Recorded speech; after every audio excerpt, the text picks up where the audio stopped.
കൃഷ്ണപുരത്ത് സ്വകാര്യ വ്യക്തിയുടെ കാടുപിടിച്ചു കിടക്കുന്ന പുരയിടം വൃത്തിയാക്കാൻ നടപടി വേണമെന്നാവശ്യപ്പെട്ട് നാട്ടുകാർ നഗരസഭാ ചെയർമാന് നിവേദനം നൽകി. നഗരസഭ 32-ാം വാർഡിലെ പുരയിടമാണ് കാടുപിടിച്ചു കിടക്കുന്നത്.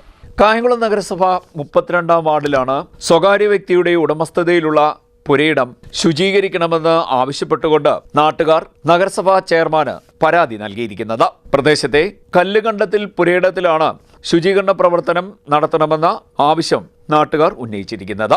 ഈ പുരയിടം ഇങ്ങനെ കാട് പിടിച്ച് കിടക്കുന്നത് സംബന്ധിച്ച് അധികാരികൾ പല പ്രാവശ്യം പറഞ്ഞിട്ടും ഈ പ്രശ്നത്തിന് യാതൊരു പരിഹാരവും നാളിതുവരെ ഉണ്ടായിട്ടില്ല.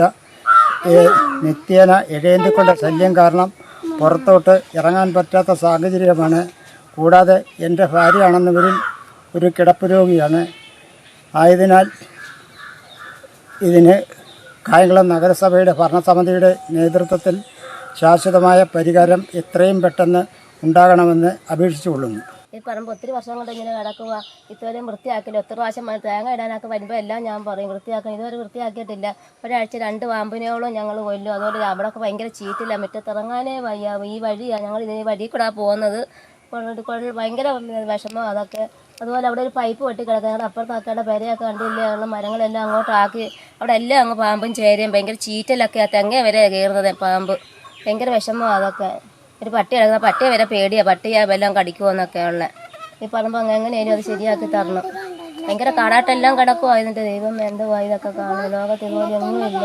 ഞങ്ങൾ നടക്കുന്ന വഴിയായി കാണുന്നത്. വഴിയാണ്. ഞാൻ എപ്പോഴും ഇരുമ്പിനുള്ള ഓതല. എന്നിട്ട് പോലും അപ്പുറം ഇപ്പുറം എല്ലാം വളർന്ന് കയറുവാങ്ങ്. ഒന്നാമത് ഇവിടെ നല്ല പശയുള്ള മണ്ണ. അതാ ഇത്രയും അങ്ങ് വളരുന്നത്. പുരയിടം കാട് കയറി കിടക്കുകയാണെന്നും അണലിയും മറ്റ് വിഷജന്തുക്കളും ഈ പ്രദേശത്ത് വിഹരിക്കുന്നുണ്ടെന്നും സന്ധ്യ കഴിഞ്ഞാൽ വീടിന് പുറത്തേക്ക് ഇറങ്ങുവാൻ പറ്റാത്ത സാഹചര്യമാണ് നിലവിലുള്ളതെന്നും നാട്ടുകാർ പറഞ്ഞു. CDNet news, Kayamkulam.